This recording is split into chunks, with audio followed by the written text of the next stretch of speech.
Fields on Wheels is in collaboration with Ben. If you work in the automotive trade or you have worked in the automotive trade and you need support, please reach out to them. Their telephone number is 08081 311 333. Hello guys, welcome back to Car Obsession and the final and fourth episode of Fields on Wheels. I'd like to think that we're going out with a bang because today's guest, well, I'm sure you will know exactly who he is. If you follow car YouTubers, particularly UK car YouTubers, you will know this face. He's worked with me on 50, petrolhead and other YouTubers as well. So without further ado, Joe Achilles, come on down. How's it going? I'm still rigging up my mic. Squeeze yourself in. I see what you mean about come on down. You literally, it's very low, isn't it, this car? I thought I'd pick the biggest YouTuber possible to go to the smallest car. Let's plug that in there. Next week I'm going to film Peter Crouch in a BMW Isetta.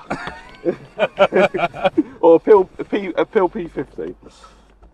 Right, so, like the other episodes, we're going to go for a little drive. Just wait for Joe to get all mic'd up and everything. Yep. And have a good old chat. I think that's working. What do you reckon? It looks good to me. Yeah. Yeah, that's definitely working. Bonus points if you can identify that note. It's just started raining again. I think we might have this problem a few times on this drive. But apparently when you're moving, you don't really get too wet. No, I was once driving on the M25 in a Caterham. Okay. The heavens opened. Yep. And I thought, I'm going to get absolutely drenched here. But 50 miles per hour wasn't too bad. I had a free hair wash. Okay. Yeah, nice. I don't have that problem these days, really. Like my hair, I'm just hanging on to it. So, big shout out to Brewbox Coffee Place, just near, where are we? Deddington. Not too far from Oxford. It's a great little spot. Really good coffee. I don't know the area, so yeah, wherever he said, just go with that. Left or right? Right, we'll go right here. Yeah, bit of a blind bridge here to start off with.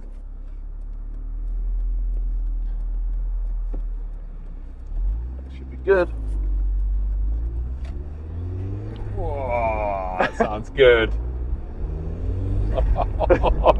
It's so much nicer with the roof down because you get more noise. Yeah. With the roof up, it almost sounds like the turbos in the glove box. It's brilliant. Yeah. Right, so kick off with the same question, the same first question I've been asking everybody. What does mental health mean to you? It means a great deal to me. It's a subject and a condition that I've suffered from a long time. Yeah. I do talk about it a little bit on my socials from time to time. I think a bit like politics, health, I try not to do too much talking about it, but it seems in today's world that people accept it and actually enjoy talking about it. Yeah. And it's great, especially for guys these days that put their hand up and sort of say, I suffer from it, because there's no shame in it. And unfortunately today it's a massively common condition, right? A lot of people suffer from it. We're under a lot of pressure. Yeah. We live in the UK, most of us, and deal with this sort of weather 6 months of the year, and I think that doesn't 9 months of the year, and that definitely doesn't help. But no. But yeah, it's something that I remember from about the age of probably 2021.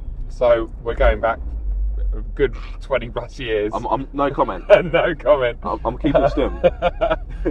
I remember really feeling depressed, and obviously depression and mental health are very closely linked. Yeah. You know, and just really suffering from it big time when I was younger. I never felt like I was doing what I wanted to do job-wise.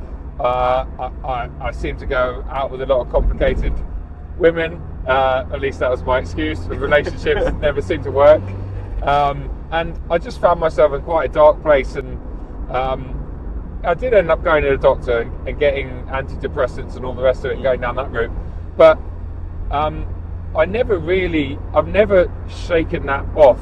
And over the past 22, 23 years since then, I've really had my ups and downs. Sometimes it's much worse than others, and I think anyone that suffers from any form of mental health will be able to relate that you could be like in a job that you're happy with. Like, I love what I do for a living. I love Lou, my partner. Last year we got a house together. On the face of it, everything's good. It doesn't matter though with mental health sometimes. Yeah. It's just everything could be lined up, but you could still, for whatever reason, be in a really dark place. And I think I've really tried to learn and understand more about what that's like when you are in that place. You know, not how to deal with it, because you can't necessarily fix it. How to manage it. Yeah. And I think talking about it with other people, like-minded people like yourself, it is definitely one of the best ways of doing it, and making it publicly a bit more normal, normalizing it, because I think that's part of the issue when you're younger, especially, and you get it, you're like, oh, what's wrong with me? Like, I'm different to everyone else. Why am I not happy? But actually, you start to realize that a lot of people are in a similar sort of boat. Sorry, I'm talking. No, it's fine. Well, you are the guest. You are meant to be doing the talking, so it's fine. And it's interesting what you said about things like lining up, because I've been in that place before. I'm sure a lot of people where at first glance everything in your life is rosy, everything's going well, but for whatever reason you can have everything you need to be happy, yet you're not. It sounds really corny and it sounds like a self-help book, but happiness does need to come from within. Of course, it can be influenced by external factors. Headlights. Sorry. Whether that be material or people around you. But yes, there's been times in my life where I think I've got everything I need to be happy. I'm financially stable. I've got a roof over my head. I've got things I like. Not at the moment. No, yeah, exactly. But somehow your mind still finds this way of seeking out that little dark matter in your life and going, I'm going to cling on to that. And it can be really difficult to get out of that habit, because once you're in that negative mindset of we're never going to get out of here. Once you're in that mindset of, oh, well, this isn't good in my life, that isn't so good. You almost to spend your time seeking out negatives, when in fact, if you wrote down everything good in your life compared to everything bad in your life, I'm sure you'll find that you're going to have a massive disparity between one list and the other. Well, I'd like to think so anyway. So, kind of leading on from that, thank you very much. Leading on from that, can you think of a time where you were really in a dark place, and talk us through that and what you did to get out of that dark place? I mean, there has been a lot, and I think some of the more recent times, like I said a bit earlier, I was with Lou on the face of it in a really good place. Like, YouTube was going well and I was loving life, as it were. But I just got into this big spiral. I think a lot of it actually nowadays has to do with comparing myself on social media and looking at other people, not necessarily just in our space.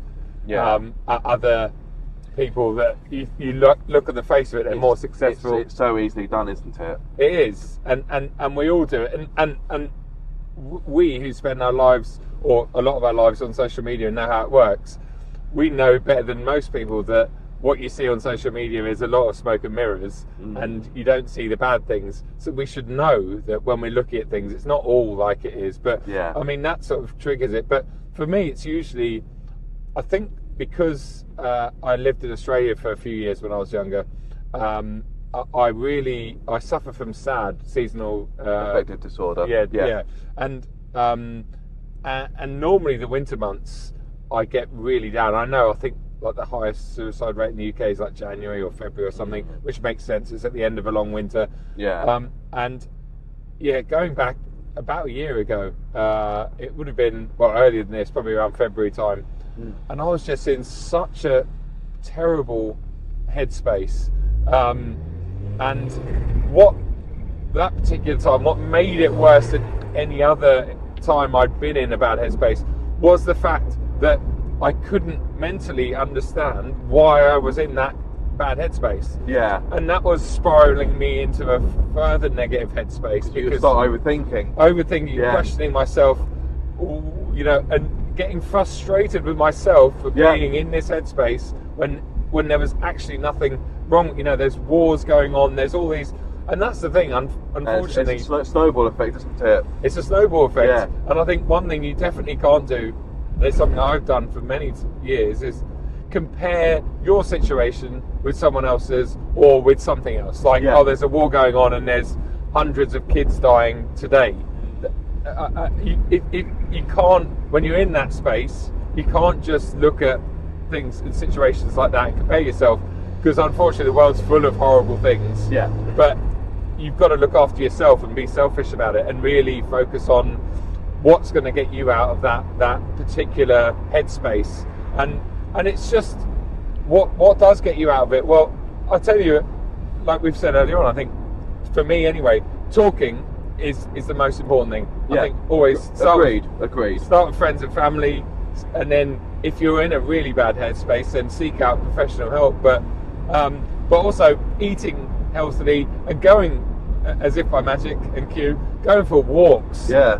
I mean, I don't walk enough, but when I do go out for a walk, even in weather like this, It's nice, isn't it? yeah, I find and I'm sure you said earlier on you walk to work and back now. Yeah. And I'm sure that walk, it clears your head on the way to work and it clears your head on the way back. It does, yeah. Even though it is only a short walk, it's only enough time to listen to one or two songs on my phone. Yep. But just having that little release, and that sounds really silly, but particularly this time of year, I really enjoy getting up early in the morning, go to work, birds singing. Hopefully the sun's out. I mean, that's a rarity. I've forgotten what the sun looks like, but I know it may sound a bit strange, but I find bird song really soothing. Yep. If I'm having a bad day, all it takes is to hear a robin. Yep. I go, yeah, you know what, everything's all right. Yes. Maybe I'm on my own there, but I just find not at all. I find the bird song of a robin just really therapeutic and soothing. Yeah. It's nature, isn't it? Yeah. I think nature's just great. Nature, animals, it's all part of life, and I think we are so distracted these days with life, with earning a living, with social media, with Netflix, TV, whatever it might be. And I think really what ironically brings us back to normality and a bit of a good headspace is nature, right? Yeah. Like you go for those walks, you hear the birds, and it's the simple things. That's what we were designed to do when we were young. When we were kids, we didn't even have phones. We didn't have these distractions. But yeah, I don't know. I think everyone suffers from mental health in different ways. I'm not saying everyone suffers from mental health, because I know some people, like petrolhead, for instance. He's a great friend and great person to talk to about it, and he's the first to put his hands up and say, I've never ever suffered from any kind of like that mental health. Yeah, which is probably rarer than not these days if you ask someone who's honest. Yeah. But so he's intrigued to hear like my stories or people's stories about it, because but I think it's if you're going through a tough time, you've just got to, and it sounds easy, it's like when you go through a bad breakup and this is my case, my dad would be like, oh, there's plenty more fish in the sea, and it's like, yeah, you don't want to hear that when you just had your heart broken. But it's the same with I think when you're going through a bad headspace, you've just got to ride that wave, and that wave can get bigger, but it will get smaller eventually. It's similar to a storm. It can feel really intense sometimes, but it will pass. It will pass, and then you'll reflect on it, look back, and learn little bits. I think when you're in that bad space, learn what's going on, listen to yourself and understand what is happening, and try and figure out ways of improving that part of your sort of your life, so that when it happens again, because it might do, you can improve on it. But yeah, I don't know, it's something that in my life at least is a big part of what I've part of my adult life. You know, it's part of what I've learned to live with, and I think when I'm in a good headspace, which I've been recently, because ironically, beginning of this year we talked about it off camera. Oh, this sounds great, and I love the pop-up headlights as well. At the start of this year, I was in a physically bad state. Like, don't know what was wrong with me. I caught COVID, and I was really bedridden for about 5 or 6 weeks. And that was a different experience for me, because thankfully, mentally, I was very strong then, because I wanted to get better, so I had distractions. So maybe where I'd normally be struggling that time of year mentally, I couldn't, because my body was going, no, you've got physical problems, like you need to fix these. But when I am having good days, weeks, months, which I'm in a great headspace at the moment, it really makes me appreciate them a lot more, because I can't take them for granted, you know, and I think, in a way, it puts a spin on things. It makes me appreciate the good days and the good times better than I used to, maybe. Here's one for you. That's just thought off the cuff. Do you find it easier to manage your mental health now with all the social media distractions and YouTube haters and so forth, compared to when you were younger and you maybe less equipped to deal with it, but you had less factors that could affect it, such as social media? Do I find it easier, do you say, to deal with? Now, or do you find it easier now or easier back then, when there was less distractions in life, when life was simpler? Yeah, I think back then, for sure. I think, social media, I think doesn't matter whether you're just on it as a hobby, let's say, and most people have got, let's say, Instagram, whatever, or whether you're on it, for me, as a full-time business now. Left, sorry, mate. I find that it is definitely more stressful than when I was younger. Oh, this sounds good. Mate, it sounds good, it goes well, it rides really well as well. I was expecting it to be, it feels really nice and plush, like... gas gold coilovers. Oh, okay. Yeah. Nice. They ride really nicely, don't they? It's firm, but it's still compliant. We're going next left. Next left. Yeah. So sorry. No, go on. Answering that question, I think this left here, mate. Yeah, it's a difficult one. I think it's very hard to ignore. I've always found it hard to ignore negative stuff on social media, right? Yeah, it is difficult. It's the way how our brain is well, a lot of people's brains is weird, because you can have 10 positive comments but one negative one, and your mind will go, well, that's onto that one. It's the same when you're looking at a holiday and you're looking at reviews. You have 4.8 stars out of 5, but I don't know. But you go, well, what about the negative reviews? So who cares? It's 4.8 out of 5. That is a great... Just book it. Yes, that is the best way. That's how our brains work, isn't it? It's like... Why is that, though? And then you waste another 5 hours looking for something else and end up going... But it's I think, like you said earlier on, how we come up with a list of what makes us good, what's a positive, what's negative. And I think the human brain has got a very good way of focusing on things that you shouldn't focus on sometimes. No, it's bad. And like you said, you get 100 good comments and one negative, and your focus, and it might not even be like a complete negative, it might be just slightly negative, and it might just, and that will be enough sometimes to not put me into a negative headspace completely, but that could trigger something. Yeah, it could knock you through a mental stride, so to speak. Exactly, that's a very good way of describing it. And then that could spiral you out into a much worse headspace. But yeah, that was very well explained there. Thank you. It's almost like you thought about this. And kind of going back to what you were saying, this is a question I've asked everyone. Yep. What advice would you give a younger version of yourself, both in kind of mental health, but just life in general? That's a very good question. Hindsight is a beautiful thing. Hindsight is a beautiful thing, and getting old is a very real thing, very quickly, isn't it? Never ever take that for granted. Again, going back to what Mum and Dad have always said to me when I was younger, you get old quick, like you only live once, and when you're young, you're like, blah blah blah blah. and then suddenly you hit your 30s. And how old are you? 33. You're still a bit of a spring chicken. 34 next month. 34, okay. And then we're left here. So I've got more than 10 years on you, and I'll tell you what, 30s and 40s do fly by. But I'm not dwelling on that. But I think a younger me or a younger person. Well, firstly, you do live once and make the most of your life. Something that I was always. I grew up in central London, and maybe that didn't help, but I was always very conscious of the way I looked, the way I presented myself, what trainers I wore, and I was quite not materialistic, but I don't know. I look back at myself. Yeah, a little bit. Yeah. I guess you could definitely say vain.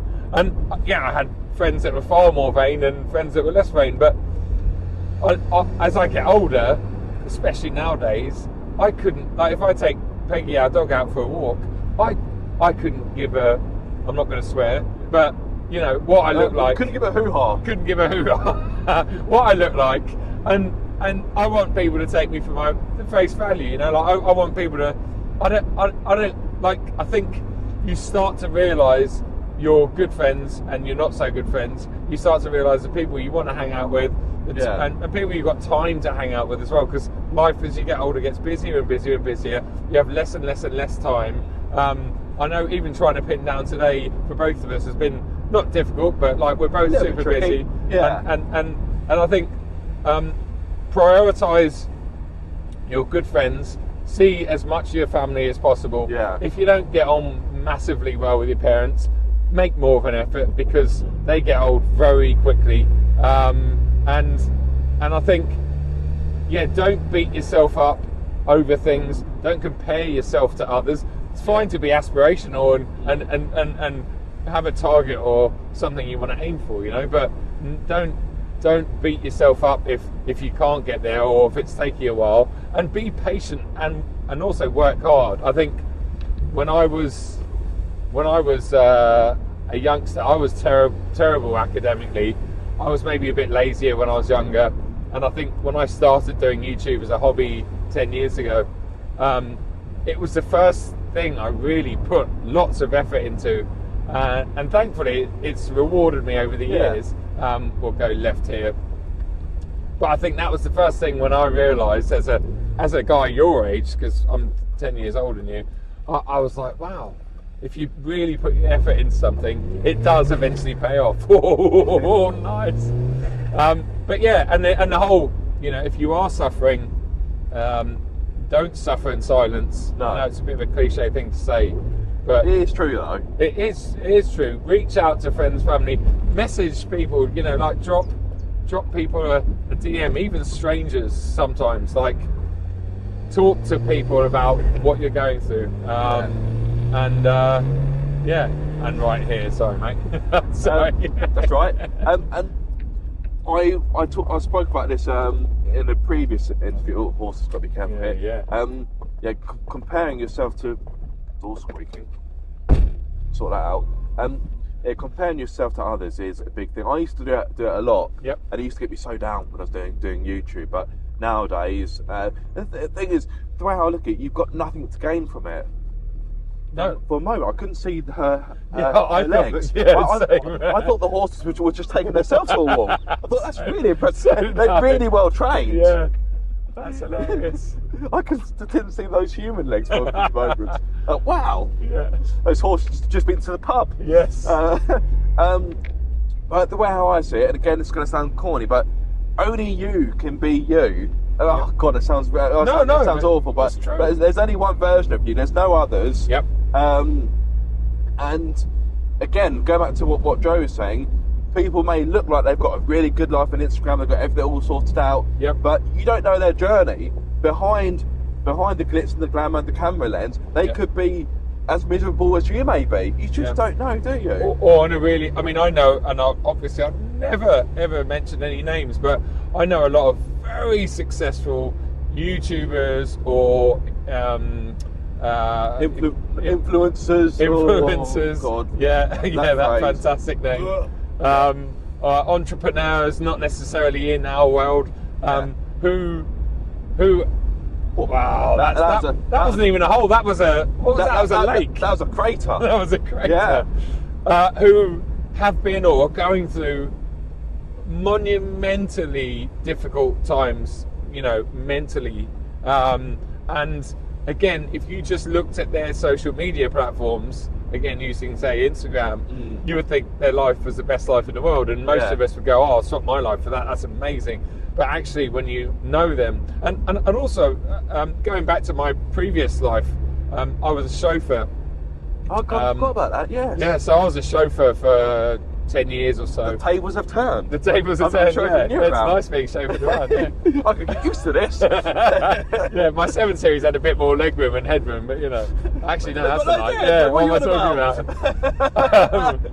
But I looked after a lot of celebrities, a lot of famous people, and it taught me 2 things. It taught me that being famous, very famous, is not a positive thing, in the sense that yes, okay, there are positives. If you're very famous, you're probably earning a very good living and whatever else, and getting invited to everything left, right, and centre. But the negatives of that is you just can't lead a normal life. In fact, we went past David Beckham's country house like 2 minutes ago. Oh, did we? I should have pointed out, it's just near Soho Farmhouse. And I mean, you look at David or someone like him, like, he can't go anywhere without getting mobbed, and I'm sure you're like me. If someone recognises you in the street and says, "Your content, that's great, it's lovely," at our level, it's like great. Yeah, someone actually, I know the numbers, I see the views, but when someone actually says it, it's lovely. But when you're David Beckham, you can't do anything without getting hassled. He goes to a restaurant and people are asking, and I think so. I learned that number one, being famous, that really famous, is not necessarily a good thing. No. And number two, a lot of these famous people, especially in various times of their lives, were not happy and did suffer from a number of things, and are no different. At the end of the day, these famous, successful people, wow, they did not want to move over for you, did they? I mean, this car was about as wide as a postage stamp. They still didn't want to move over. That was another narrow car. Yeah. But yeah, at the end of the day, it doesn't matter how much money you earn, how famous you are. You've still got the same makeup, so you're still going to suffer potentially from mental health. You're still going to suffer potentially from any physical health problems or whatever. And so, it always stems back to your health in every aspect is the most important thing. And if you've got all the money in the world, that doesn't change. It can't change that. No. And so so I think again, looking at these people, remember it's not always sunshine and roses. Rainbows, that's the one. Yeah. There's one expression that I heard a really long time ago, and I sometimes think about it. Is I'm paraphrasing here, but if you wrote down your problems, threw them into a pile with everyone else's, if you picked up someone else's problems, you'd probably go, "Nope, I want mine back." Yeah. And the grass is always greener. That, in a way, in a sense, So you think you're having a bad time, but again, not comparing yourself to others, but you can have someone that's in a far worse situation, and you may find that they're actually got a more positive spin on things. So it's all about, again, a bit of a cliche.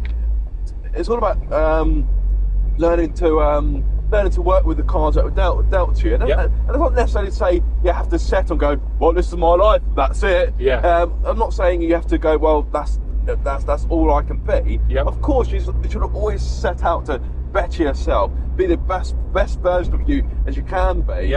But just because you're having to face some adversity doesn't mean you have to throw up your arms and go, "Oh well, I'm the victim here," and then just wallow in sorrow. Go, "Oh, feel sorry for me because I haven't got X, Y, and Z." You got someone else who's had a far worse life and has had to overcome much more, and you meet them and probably wouldn't even know it just because they're so positive and just so happy about things. It's I think some people are much better at dealing with negative stuff, aren't they, or bad time. Like my mum, for instance, she is the most positive person. sometimes I don't know where. I look in the mirror and I'm like, do I get my character from my mum, my dad? Because I'm very up and down. And I think that's another thing is some people go through life like sort of this medium, and they're not necessarily ever too up, and then not necessarily ever too down, and that's probably quite a good place to be in. Other people like myself, and I think you're similar, either really high or not, well, either high or low, but I very rarely sit in the middle, and I think it's not necessarily in balance. But I look at my parents, we'll go left here, I look at my parents and my listen, I love them both equally, but dad over the years can be quite negative, and mum over the years, every single year, is always very positive. Whoa, that sounds great. And I think I've got a combination of both of their characters. But yeah, mum, I mean, honestly, mum would be walking today and go, oh, isn't the weather glorious? And it's like, mum, it's right, we're basically in May, it's 9 degrees and raining, but she'll see a positive in everything, you know. And so I think we are all wired differently, and it's great to be around that. When you're younger, those positive people might like frustrate you a bit because you're like, well, why are they always happy? But as you get older, it's good to keep those people close to you because they put a nice spin on things, you know. It's so I end each interview with the same question because I think it gives a nice light finish to it, nice positive feeling to it. And so the question is this: if you're going out on a drive to improve your mood, to boost your mood, what car would you drive, and on what road? Oh, that's a very good question. What do I have access to? Any car? Any car you want. No questions asked. It would actually be a car that I was very fortunate to have only a couple of weeks ago. Unfortunately, in similar sort of weather. It was the Porsche Boxster Spider RS. Nice. And roof off. You got the intakes behind you. Just that thing put a big smile on my face. I've grown in my old life to appreciate convertibles more. I never really understood or enjoyed them when I was younger, but now I love being, even on a day like today. I think it's so nice. It is. It's immersive. Yeah, you said earlier on about hearing the birds, and okay, when we're not hearing your turbo and all the. I just got a big ride as I was praising outdoor life. Was it bird? Was it just no, it's just rain. It's just rain. You're right. You are. Yeah. So I think that and my favourite road. My favourite road. I mean, there's a lot, but one of my favourite standout roads is a national park in Portugal. Estrela, I can't remember. Maybe I'll give you the name and you can put it across the screen here. But it's right in the middle of Portugal. It is the most beautiful, amazing road, and I was lucky to take a GT3 touring there a couple of years ago. Nice. And that was mega. But I think the only thing that would pip that would be roof off in the Spider RS. So and yourself? You're the first person to actually ask me that, so thank you. Sorry. Without any shadow of doubt, cliche, but it'd be Monique by my own MX-5. I can see why. Which road? So I want to base it on a road that I've driven, one that I've experienced, I know. So I'm gonna go. I'm stuck between either North Coast 500. Although I haven't done all of it, I've done a fair section of it, or the Buttertubs Pass up in Yorkshire. Yes. That's a good road, isn't it? I'm going to go with. It's really difficult.